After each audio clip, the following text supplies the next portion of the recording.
बिस्मिल्लाहिर्रहमानिर्रहीम। अस्सलामुअलैकुम वरहमतुल्लाह। मेरे अज़ीज़ दोस्तों और भाइयों, ईद का दिन अल्लाह ताला की तरफ से अपने बंदों के लिए एक अजीम तोहफ़ा और इनाम का दिन है। रमज़ान की इबादतों के बाद ये दिन खुशियों और शुक्रगुजारी का होता है। लेकिन क्या हम जानते हैं कि हमारे प्यारे आका हज़रत मोहम्मद सल्लल्लाहु अलैहि वसल्लम अपनी ईद का दिन कैसे गुजारते थे? और जब हम ईदगाह में खड़े होते हैं तो इस अजीम नमाज को अदा करने का सही तरीका क्या है? आज इस मुख्तसर सी वीडियो में हम इस पूरे तरीके को समझेंगे। अब आते हैं इस बात पर कि हमारे नबी सल्लल्लाहु अलैहि वसल्लम ईद का दिन कैसे गुजारते थे। ईद के दिन की शुरुआत गुस्ल करने और सबसे बेहतरीन कपड़े पहनने से होती है। अगर ईद उल फित्र है तो नबी सल्लल्लाहु अलैहि वसल्लम का सुन्नत तरीका था कि ईदगाह जाने से पहले कुछ मीठा खाते, जैसे खजूरें 3, 5 या 7, खुशबू यानी इत्र लगाना और तकबीरात पढ़ते हुए ईदगाह की तरफ जाना एक बेहतरीन अमल है। नबी सल्लल्लाहु अलैहि वसल्लम की एक और बहुत प्यारी सुन्नत ये थी कि जिस रास्ते से ईदगाह जाते थे वापस आते वक्त दूसरा रास्ता इख्तियार फरमाते थे, ताकि ज़मीन के दोनों रास्ते क़यामत के दिन आपकी इबादत के गवाह बन जाएं और ज़्यादा लोगों से मुलाकात भी हो। सुभान अल्लाह। अगर आप भी इस सुन्ना पर अमल करेंगे तो इंशाअल्लाह ज़रूर सवाब मिलेगा। जब आप ईदगाह या मस्जिद पहुंच जाएं और सफ़े सीधी हो जाए तो नमाज कैसे पढ़नी है, बहुत ध्यान से सुनिए, क्योंकि ये नमाज साल में 2 बार आती है और लोग अक्सर इसमें गलती कर बैठते हैं। ईद उल फित्र की नमाज में अजान और इकामत नहीं होती। इस नमाज में 2 रकात होती है और 6 ज़ायद तकबीरें होती हैं। पहला कदम नियत। आप दिल में नियत करें और ज़ुबान से कहना भी बेहतर है।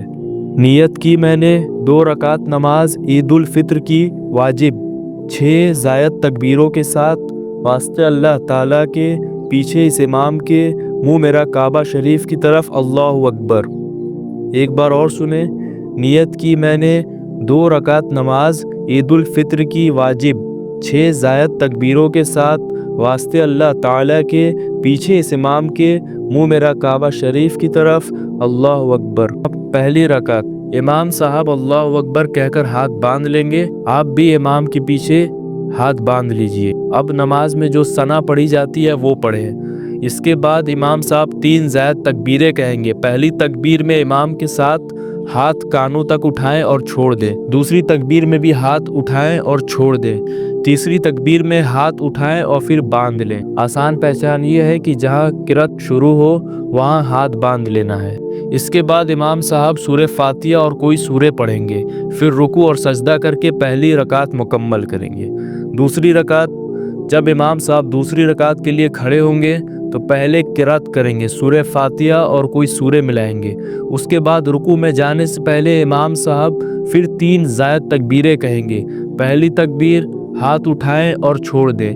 दूसरी तकबीर हाथ उठाएं और छोड़ दें। तीसरी तकबीर हाथ उठाएं और छोड़ दें।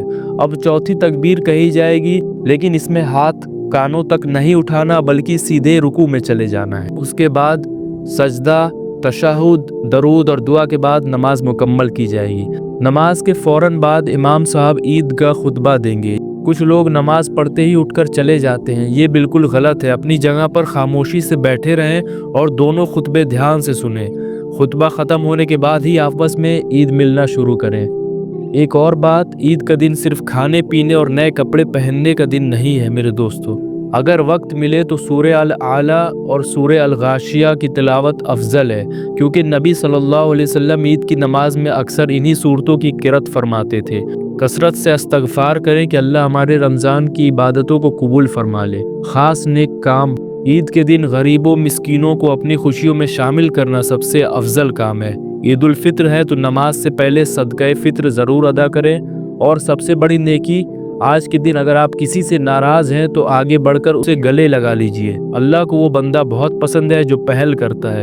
अपना दिल साफ करें और सबको माफ़ कर दें। मेरे प्यारे भाइयों और बहनों, ईद अल्लाह की बांटी हुई खुशी है। इस खुशी में उन लोगों को हरगिज़ ना भूलें जो परेशान हाल हैं, बीमार हैं या इस दुनिया से जा चुके हैं। अपनी दुआओं में पूरी उम्मत को शामिल रखे। मेरी दुआ है कि अल्लाह ताला हम सबको सुन्नत के मुताबिक ज़िंदगी गुजारने की तौफीक अता फरमाए, हमारी टूटी फूटी इबादतों को कबूल करे और हमारी हर ईद को रहमत और बरकत का ज़रिया बनाए। अगर दिल से आमीन कहना चाहें तो कमेंट्स में ज़रूर आमीन लिखिए, ताकि हम सबकी दुआओं में बरकत शामिल हो जाए।